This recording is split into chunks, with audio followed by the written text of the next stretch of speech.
Hi, I'm doctor Sadhana from smile dental. ఈ రోజు నేను మీకు అపైకోఎక్టమీ సర్జరీ గురించి చెప్పబోతున్నాను. మీ టూత్ లోపల ఇలా నర్వ్ అండ్ బ్లడ్ వెజల్స్ ఉంటాయన్నమాట. నర్వ్ అండ్ బ్లడ్ వెజల్స్ ఎప్పుడైతే ఇన్ఫెక్ట్ అవుతాయో అప్పుడు మనం రూట్ కెనాల్ అనేది చేస్తాం. కానీ కొన్నిసార్లు రూట్ కెనాల్ చేసిన తర్వాత కూడా ఈ ఇన్ఫెక్షన్ అనేది క్లియర్ అవ్వదు. అలాంటప్పుడు మనం అపైకోఎక్టమీ అనే సర్జరీ చేస్తాము. సో ఈ ప్రొసీజర్ ని ఎలా చేస్తారంటే, గమ్ ని చిన్నగా కట్ చేసి ఓపెన్ చేస్తారు. ఓపెన్ చేసి టూత్ రూట్ ఎండ్ ని రీచ్ అవుతారు. సో ఆ ఇన్ఫెక్టెడ్ టూత్ రూట్ ఎండ్ ని కట్ చేసి తీసేస్తారు అనమాట. ఇన్ఫెక్షన్ ని క్లీన్ చేసేసి దాన్ని సీల్ చేసేస్తారు. అలాగే గమ్ ని కూడా మళ్ళీ సేమ్ పొజిషన్ లో క్లోజ్ చేసేస్తారు.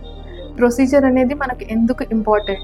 ఇన్ఫెక్షన్ ని ఇంకా స్ప్రెడ్ అవ్వకుండా స్టాప్ చేస్తుంది. సో దానివల్ల మనకు పెయిన్ కూడా రిలీఫ్ ఉంటుంది అండ్ టూత్ ని కూడా మనం సేవ్ చేసుకోవచ్చు. సో మీరు ఈ ప్రొసీజర్ చేసుకోవడానికి భయపడాల్సిన అవసరం లేదు. ఇది safe and quick procedure. Early treatment is equal to healthy smile. ఇలాగే మీలో ఎవరికైనా రూట్ కెనాల్ చేసిన తర్వాత కూడా ఇంకా పెయిన్ ఉన్నట్టయితే నియరెస్ట్ బై స్మైల్ డెంటల్ ని విజిట్ చేయండి అండ్ డాక్టర్ అని సబ్స్క్రైబ్ చేసుకోండి.